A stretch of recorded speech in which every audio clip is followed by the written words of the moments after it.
Dame i gospodo, danas sam u saborsku proceduru uputila zahtjev te sam započela s prikupljanjem potpisa s ciljem da Hrvatski sabor osnuje istražno povjerenstvo kako bi se utvrdilo koji su razlozi za neprovođenje zakona od strane Hrvatske narodne banke, Državnog inspektorata te Agencije za zaštitu tržišnog natjecanja, a koje je dovelo do eksplozije cijena osnovnih životnih namirnica. Sa zadovoljstvom predstavljam i pozdravljam moga današnjeg gosta na ovoj konferenciji za medije, eminentnog stručnjaka, bivšeg saborskog zastupnika, profesora doktora Ivana Lovrinovića. Profesor Lovrinović će nakon mene govoriti o ovoj temi. Ako cijena brašna poraste za 76%, cijena jaja poraste za 117% ili cijena paste za zube za 150%, dok istovremeno dobit vodećeg trgovačkog lanca Konzuma poraste za 250%, onda jest riječ o tržišnom poremećaju, točnije riječ je o brutalnom udaru na egzistenciju hrvatskih građana. U svakoj iole funkcionirajućoj državi ovi podaci bili bi razlog za opću uzbunu. Parlament ne bi prestajao s radom dok ne utvrdi što rade državna tijela zadužena za tržišnu utakmicu, te dok ne budu utvrđeni krivci za ovakav tržišni nered. Umjesto ozbiljnog pristupa u Hrvatskoj smo nažalost prošli tjedan doživjeli jedan neuvjerljivi, jeftini i bizarni igrokaz premijera Plenkovića o njegovom takozvanom ograničavanju cijena. U tekstu zahtjeva za osnivanje istražnog povjerenstva dokumentirano je, i to neupitnim brojkama, da ono što je Plenković govorio o cijenama jest obična obmana i manipulacija. Mi u Hrvatskoj svjedočimo neviđenom udaru na platežnu moć hrvatskih građana, svjedočimo brutalnom i nepripadajućem povećanju dobiti pojedinih gospodarstvenika, a politička i medijska scena šuti. Šutnja o neviđenoj nepravdi jest izdaja osnovnih demokratskih vrijednosti i interesa najugroženijeg dijela našega naroda. Zašto šuti akademska zajednica? Zašto šute nevladine udruge? I konačno, čega se i koga se boji oporba ako šuti o otvorenoj pljački koju su izloženi hrvatski građani? Ja šutjeti neću i ustrajat ću na odgovorima. Zašto je došlo do ovoga tržišnog poremećaja? Tko je dopustio kršenje zakona? Tko je profitirao na mukama hrvatskih građana i zašto nitko do sada za to nije kažnjen? Nećemo dopustiti da hrvatski građani budu građani drugog reda u Europskoj uniji. U svakoj uređenoj državi, kod bitnih poremećaja na tržištu, moraju se utvrditi činjenice. Zato je Hrvatski sabor dužan uspostaviti istražno povjerenstvo kako bi se na temelju činjenica utvrdili razlozi i krivci ovoga udara na svakodnevnu egzistenciju hrvatskih građana. Hrvatski građani moraju doznati zašto Agencija za zaštitu tržišnog natjecanja, Državni inspektorat Republike Hrvatske te Hrvatska narodna banka nisu provodili zakone. Zašto su institucije koje hrvatski porezni obveznici plaćaju da skrbe kako bi u Hrvatskoj tržište funkcioniralo, a formiranje cijena bilo rezultat ponude i potražnje te zdrave konkurencije, zašto su te institucije dopustile kartelsko-monopolističke zlouporabe i opće bezakonje? Stanje u Hrvatskoj možemo metaforički opisati kao kad direktor robne kuće polomi koljena zaštitaru i razoruža ga kako bi njegovi lopovi mogli opljačkati robnu kuću. Nakon par dana, taj isti direktor čudi se kako sada i drugi pljačkaju tu robnu kuću, zaboravljajući da je on osobno zaštitarom nesposobio u obavljanju njegova posla. I Hrvatska narodna banka, i Državni inspektorat, i Agencija za zaštitu tržišnog natjecanja upravo su po ovoj metafori onesposobljeni, kako bi se raznorazni privilegirani moćnici u uvjetima monopolske zlouporabe ili otvorenog lopovluka mogli besramno bogatiti. Svaki monopol svugdje i uvijek znači loš život za ogromnu većinu stanovništva, a korist isključivo imaju monopolisti ili uski krug oko njih. Cijene u Hrvatskoj od krumpira, jaja, kave, mlijeka, brašna, ali i drugih bitnih proizvoda jesu posljedica monopola, nedopuštenog kartela te uvozničkog lobija, koji s blokiranim i korumpiranim državnim institucijama onemogućuju domaću proizvodnju. Sve ono što se u Hrvatskoj može proizvesti ne proizvodi se u dovoljnoj količini. I tako imamo situaciju da Hrvatska uvozi i jaja, i svinjetinu, i govedinu, i mlijeko. Razlog za ovo stanje nije zato što su Hrvati lijeni ili zato što nisu u stanju nešto proizvesti, već zato što HNB ne funkcionira i ne nadzire banke u njihovom nezakonitom poslovanju, zato što je Državni inspektorat institucija koja služi vrhu inspektorata i pojedinim lobijima.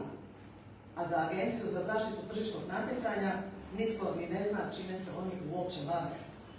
Svima koji tvrde da je ovo stanje u Hrvatskoj prirodno, postavljam pitanje: je li Europska komisija bedasta zato što je zbog zlouporaba kaznila Google s 2 milijarde i 420 milijuna eura, što je u međuvremenu potvrdio i Sud Europske unije?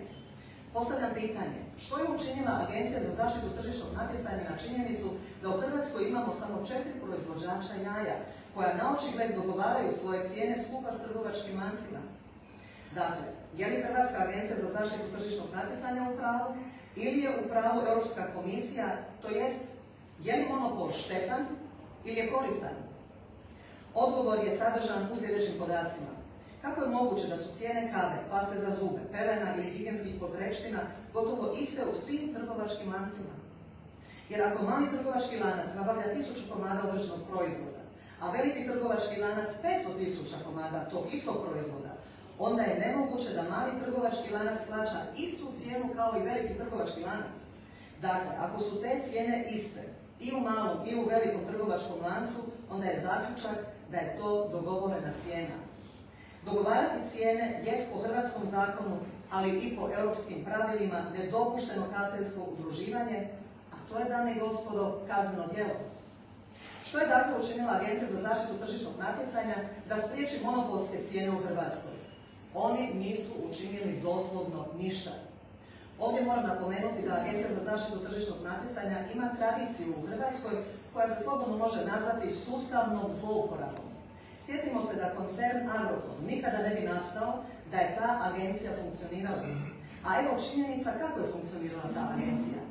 Šefica te agencije, izvjesna Olgica Spevec, koju je postavio Račan, ali je zadržao i Sanader, nije skrbila za tržišno natjecanje, već za tržišni monopol.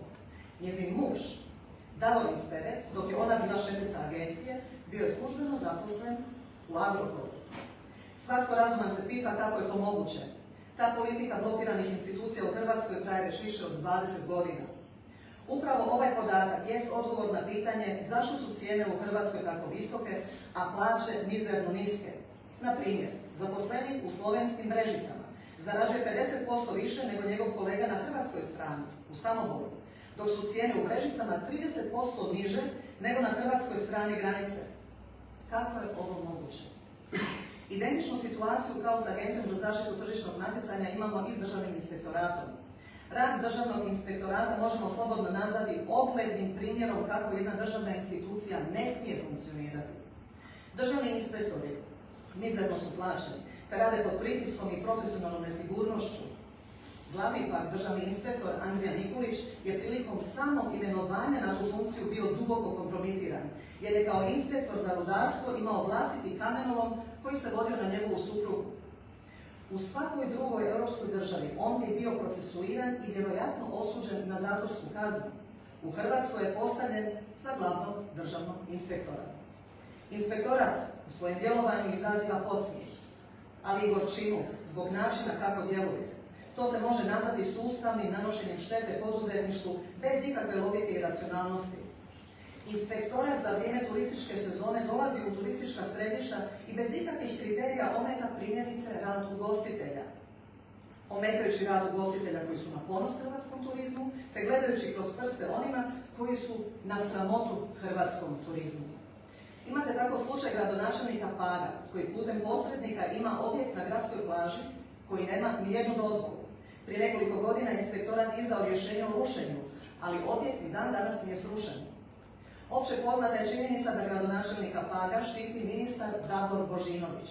Znači, nejednakost u Hrvatskoj ima jasne titulare s imenom i prezimenom, koji onemogućuju jednakost pred zakonom. Državni inspektorat ne skrbi za zaposlenike trgovačkih centara koji moraju dolaziti prije službenog otvaranja trgovine, te ostajati nakon što trgovine zatvore, dok im ti radni sati uopće nisu plaćeni. Državni inspektorat ništa ne čini po pitanju mjera poljoprivredne politike, dopuštajući da Promaris, Žito, Podravka, Belje dobivaju milijunske državne potpore, a u potpunosti se neopravdano i lažno pozivaju na povećanje cijena energenata i dižu cijene svojih proizvoda. U Njemačkoj, ili Poljskoj, ili Mađarskoj, ili Rumunjskoj, oni proizvođači koji dobivaju potpore poreznih obveznika kako bi proizvodili bitne poljoprivredne proizvode, a dižu cijenu pozivajući se na lažne argumente, odmah su na udaru institucija te države. Što se tiče Hrvatske narodne banke koju vodi guverner Vujčić, stvar je više nego jasna. Vujčića je postavio Zoran Milanović, a mandat mu je produžio Andrej Plenković, što dokazuje da među ključnim političkim strankama u Hrvatskoj nema nikakve razlike i da sve one rade za moćnike, protivno zakonima i protivno svome narodu. O HNB-u će govoriti više profesor Lovrinović, ali ću samo dodati da je u zakonu o HNB-u propisano da je temeljni cilj HNB-a stabilnost cijena. U zahtjevu smo dokumentirali poremećaj cijena te udar na hrvatske građane, a HNB ništa nije poduzimao kako bi banke poštivale zakone, te kako bi hrvatski građani bili zaštićeni od samovolje banaka i njihovog kartelskog udruživanja. Banke u Hrvatskoj ne moraju se dokazivati u zdravoj konkurenciji. One uz odobrenje HNB-a pljačkaški zarađuju na hrvatskim građanima. Imaju odabranu skupinu koju moraju financirati, opet naravno ne tržišno, a gospodarstvo je izloženo proturazvojnim financijskim uvjetima poslovanja. Sama činjenica da je Plenković u dogovoru sa Vujčićem za viceguvernera koji treba nadzirati banke postavio kompromitiranog bivšeg ministra Tomislava Ćorića dokazuje stvarnu namjeru vladajućih struktura, a ona se zove interes moćnika te izrabljivanje običnog čovjeka. Podatak da su banke u prvih 6 mjeseci 2023. godine povećale dobit za 50% u usporedu s prvih 6 mjeseci 2022. godine dokazuje za koga HNB radi. A tu politiku, nažalost, podupire i vlada Andreja Plenkovića, i SDP, i Možemo, i Domovinski pokret, kao i druge političke grupacije koje glume oporbu. Dakle, njihova politika je da banke imaju abnormalni rast, dobit od 50%, da imamo tržište koji vladaju monopoli, to jest karteli, da ti isti karteli dobivaju novce poreznih obveznika koji oni usput pljačkaju, da nam je cijena jaja do ograničenja vlade bila 2 eura skuplja nego u Njemačkoj, a sada će nam biti 1 euro skuplja nego u Njemačkoj, dok su plaće zaposlenika u toj istoj Njemačkoj 3 ili 4 puta više i veće nego u Hrvatskoj. Ovo stanje, narodskim rječnikom govoreći, jest neviđeni bezobrazluk i primitivna pohlepa od narođene i pokvarene nomenklature kojoj ništa nije sveto i koja je pregazila i prešla svaku granicu ljudskosti i pristojnosti. Upravo iz svih navedenih razloga, Hrvatski sabor je dužan oformiti istražno povjerenstvo koje mora utvrditi kako je moglo doći do ovakvih tržišnih poremećaja i čime se to bavi HNB, Državni inspektorat i Agencija za zaštitu tržišnog natjecanja. Istražno povjerenstvo dužno je utvrditi koliko nadzora banaka je HNB proveo posljednjih godina, koliko nepravilnosti je utvrdio i koje je kazne izrekao. Istražno povjerenstvo mora utvrditi koje nadzore trgovačkih lanaca i velikih prehrambenih proizvođača je proveo Državni inspektorat, koje nepravilnosti je utvrdio i kolike je kazne izrekao. Istražno povjerenstvo dužno je utvrditi koliko kartela i kartelskog udruživanja je utvrdila Agencija za zaštitu tržišnog natjecanja i koje je kazne izrekla. Kako je moguće da Agencija za zaštitu tržišnog natjecanja ništa nije poduzela u slučaju proizvođača krumpira Agro Dodleka, koji je izložen doslovno mafijaškim metodama Plenkovićevog tajkuna Pavla Vujnovca? Kako je agencija dopustila da imamo samo 4 proizvođača jaja, a jedan jedini proizvođač jaja, Lukač, koji sustavno ulaže u domaću proizvodnju i u dajnu tehnologiju, bude izvrgnut udarima koji ugrožavaju njegovu egzistenciju? Što je Agencija za zaštitu tržišnog natjecanja poduzela kako bi spriječila nepoštene trgovačke prakse u slučajevima proizvođača jaja Lukač i u slučaju proizvođača krumpira Dodlek? Ništa. Dame i gospodo, nitko nema pravo uskraćivati hrvatskim građanima život u uređenoj državi u kojoj institucije koje ti građani plaćaju rade u skladu sa zakonom i za te građane. Mi svjedočimo da uska skupina moćnika blokira institucije, kao što sam u ovom svome izlaganju i navela, da protuzakonito i protivno temeljnim europskim vrijednostima onemogućuje tržišno natjecanje, te time izravno nanosi štetu svakom hrvatskom čovjeku, i to svakodnevno. Svaki zastupnik u Hrvatskom saboru koji ne bude poduprao osnivanje istražnog povjerenstva staje na stranu gramzivih i korumpiranih dužnosnika i dubioznih poduzetnika, a protiv interesa hrvatskih građana. Istražno povjerenstvo neće nikoga osuditi, već je dužno utvrditi istinu na temelju činjenica. Onaj tko se protivi utvrđivanju istine, taj nešto skriva.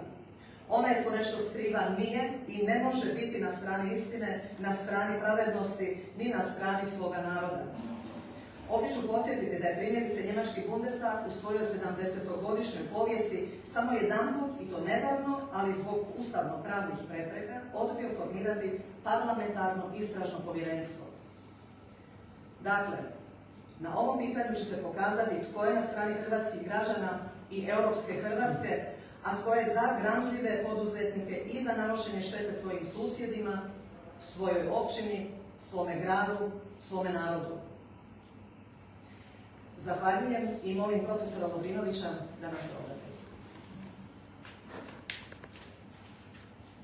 Zahvaljujem saborskoj zastupnici Karolini Vidović-Krišto što me je pozvala da danas govorim, jer dugo nisam bio ovdje u Saboru, o ovako jednoj važnoj temi, a zato sam i došao. Dakle, ovdje je riječ o inflaciji, o rastu, nepodnošljivom rastu cijena najvažnijih proizvoda i zato podržavam ovdje snažnu inicijativu da se osnuje istražno povjerenstvo kako bi se utvrdila odgovornost svih ovdje najbrojanijih institucija za ovakav jedan vrtoglavi rast cijena. Ja ću se fokusirati na jedan dodatni drugi segment i želim reći sljedeće. Kao što vidimo, inflacija u Hrvatskoj nestaje, iako se ne prikazuje već odavno realno. Ona se ukorijenila i prije tih sve većih posljedica, posebno prema onima koji su najslabiji, jer je poznato da inflacija siromašne čini siromašnijima, bogate čini bogatijima. U drugom mirovinskom stupu inflacija je do sada, protekle 2 godine, od 19 milijardi eura imovine doslovno pojela oko 3,5 do 4 milijarde eura, ili da pretvorim kune, ljudi bolje to još razumiju, oko 30 milijardi kuna. O tome se šuti i što od toga mogu očekivati u budućim analizama. Znači, želim reći da rješavanje inflacije na postojeći način, kombinacijom političkih nagodbi s trgovačkim lancima i bankama, ograničenja i zabrana po modelu Bilke Planinc s jedne i monetarizma s druge strane, koji propovjeda povećanje kamatnih stopa dokle god treba, vode na sigurnu recesiju, preciznije rečeno u stagflaciju. Što to znači? Stagflacija je najgora bolest u gospodarstvu, jer u isto vrijeme postoji i inflacija i gospodarski, ekonomski pad. Prema tome, ona je pred našim vratima. Njemačka je ušla u recesiju, odnosno početak stagflacije, a to znači da će se vrlo brzo širiti diljem eurozone, a ovdje se kod nas obmane šire, da stojimo izvrsno, da raste BDP, a vidite već u protekli mjesec, dva, kako je snažno pala industrijska proizvodnja, znači mi imamo pred vratima recesiju, odnosno stagflaciju. Međutim, što je bitno vladi? Njima je jedino bitno da primiri raju do izbora, a poslije što bude. I zato je ovaj paket mjera običnog populističkog predstava, odnosno što reče zastupnica Vidović-Krišto, obična farsa. Podsjetimo na početku, prije jednog godinu i pol dvije, govorili su iz vlade odgovorni za njen nadzor. Oni su govorili riječ o kratkoj, prolaznoj i slaboj inflaciji. Ona se izvodila upravo suprotno. Ne upuštaju se sada u teorijske neke pristupe, posebnosti ove inflacije. Postavlja se u stvari ključno pitanje tko je najodgovorniji u Hrvatskoj da se bori protiv inflacije, odnosno da je zauzda. To je po zakonu Hrvatska narodna banka. U zakonu o Hrvatskoj narodnoj banci piše izričito, dakle u članku 3 Narodne novine, piše cilj HNB-a je stabilnost cijena. To je na prvom mjestu, ključno. Sad se pitaju, znači, u tom smislu se pitamo zašto Hrvatska narodna banka šuti, zašto su se zavukli mišju ruku, zašto drugima dociraju, a oni koji su u stvari odgovorni, najodgovorniji, njih nema nigdje. Međutim, njihova odgovornost prema zakonu o Hrvatskoj narodnoj banci nije formulirana. Znači, u statutu Europske središnje banke piše točno da Europska središnja banka mora održavati stabilnost cijena koja iznosi oko 2 do 2% na srednji rok. Vidite, te važne odredbe nema u zakonu o HNB-u, pa vi danas ne možete HNB prozvati za nikakvu stopu inflacije. Može biti 3, može biti 10, 20%, oni nemaju, znači, definiranu crtu odgovornosti. U tom smislu, dakle, Hrvatska narodna banka izbjegava svoju odgovornost, kao što je uostalom izbjegavala odgovornost za sve ono što je trebala do sad raditi, slučaj švicarski franak, torbarenje, ovih austrijskih štedno-kreditnih zadruga i tako dalje. Sjećamo se, prisjetimo se kako su govorili, uvođenjem eura porašće cijene inflacije u Hrvatskoj malo, 0,2%, to su pretvorili i rekli kava će vam, na primjer, biti skuplja 2 lipe. Dragi građani, mi sad vidimo da su to bile obmane, laži, odnosno ne znam koju bi riječ u ovaj drugu izgovorio. Što su govorili? Oni danas se trude da dokažu, naravno to isti krug ekonomista koji su puni medije, to su dvorski ekonomisti koji brane potez brzog uvođenja u nepripremljenu ekonomiju i društvo brzog uvođenja eura. Oni su govorili da će euro biti štit protiv inflacije, štit protiv raznih vrsta kriza. Međutim, mi vidimo da euro i zbog stanja u eurozoni, Europskoj uniji, on više nije štit, on je sam po sebi postao problem. I vidjet ćemo sada kako će se situacija prelijevati iz Njemačke i ostale zemalja eurozone u Hrvatskoj. Odnosno, što ovdje želim da povežem sa ovim što je prethodno zastupnica Vidović Krišto govorio. Nemoguće u zemlji koja je prodala 90% svojih banaka, koja 50% hrane uvozi, znači ne proizvodi dovoljno, nemoguće je poduzeti i riješiti kvalitetno inflaciju. Zašto? O tome ću sad nešto vrlo kratko reći. O čemu se točno radi? Radi se o tome da je Hrvatska narodna banka, znači ona je ispostava Europske središnje banke, mora provoditi monetarnu politiku iz Frankfurta. A što radi Frankfurt, Europska središnja banka? Oni dižu kamatne stope, kao što vidite, non stop u proteklih godinu dana, dramatično. Sa 0% došli su već na 4,75%. Što je ovdje važno reći prema bankama? Znači, što sada, da li nama banke pomažu ili odmažu? Evo, vrlo jednostavno.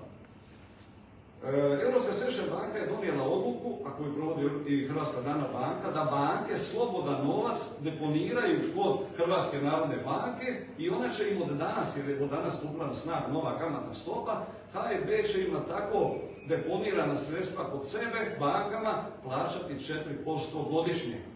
To je nenormalno visoka kamatna stopa. To će dalje smanjivati uopće želju i namjeru banaka da kreditiraju gospodarstvo i građane. Zašto?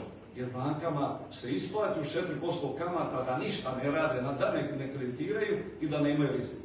Koliko će to biti, koliko će HNB platiti na kraju godine bankama? Oko 600 milijuna eura ili u kunama oko 4,5 milijarde kuna. Platit će HNB bankama. A to nije normalno, ljudi moji. Zato je talijanska vlada došla na ideju kad je vidjela što se događa, oni su rekli mi to smatramo ekstra profitom, jer banke nisu ni luk jele, ni luk mirisale, nisu motiku ni dotakle, a stječu ogroman ekstra profit i oni su rekli mi ćemo to oporezovati, to je ekstra profit. I bio sam se poradovao kad je bila najava i ovdje da se razmišlja da će se i banke oporezovati i da je to njihov ekstra profit. Međutim, od toga ne bilo ništa, oni su reterirali u roku 2-3 dana i to govori u stvari ko vlada Hrvatskom. Vladaju trgovački centri, znači prije svega financijska oligarhija koja je u rukama stranaca, ja sam o tome govorio godinama i godinama.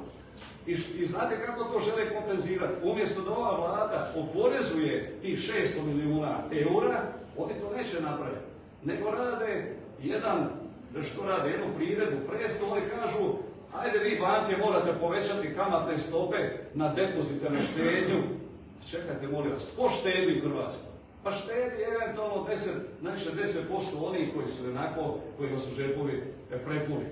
Obični svijet nema što štedjeti, znači ovo se želi zamazati oči. To govori da ova vlada nema snage, nema odlučnosti i da ona nije svoja, inače bi oporezovala ovaj ekstra profit, prvo jednostavno.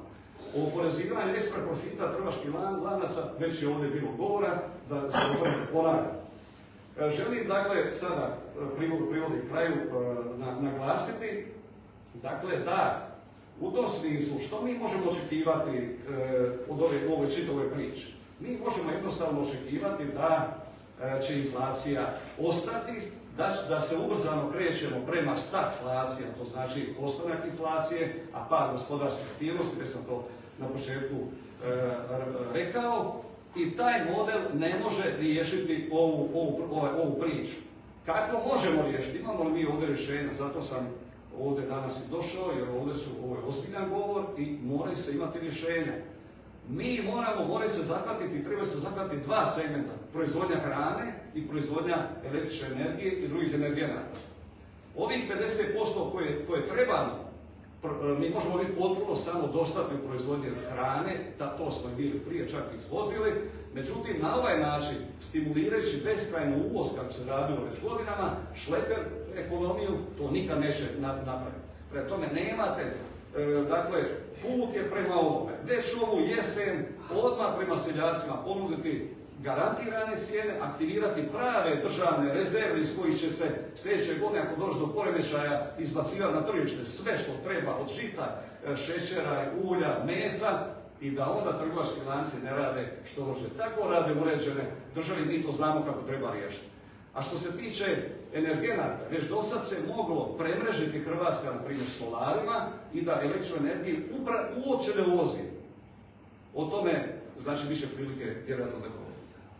Znači, ovo su dva ključna izvora inflacije u Hrvatskoj uz ove sve poremećaje, odgovornost ovih institucija koje su točno navedene i koje treba riješiti. Znači,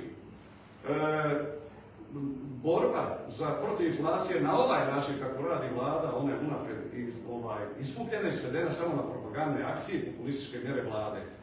Borba protiv teške bolesti u kojoj se nalazimo traži prije svega znanje, odlučnost, etičnost i pravovremenost. A sve to upravo fali ovoj vladi i HNB-u. Što bi naš narod rekao, vrijeme je da konačno promijenimo liječnike i ove koji nas liječe, jer mi nalazimo i vidimo da su oni praktično uzroc ne samo inflacije, nego svih naših najvećih problema. Evo, hvala lijepo.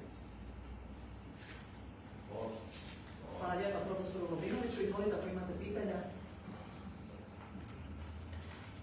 Evo, mogu sam ja u jednu drugu temu vas pitati. A mislim, ne morate reći. Pa ne da nešto, mislim da je stvarno jako ozbiljna tema i da bi bilo korisno i nužno da inzistirate na tome da se prenese vijest o ovoj inicijativi. Dobro, ne mislim da traje sat i toliko, ali ne imamo više tema koja obrađujemo, ali nećete. Hvala vam lijepa na pozornosti.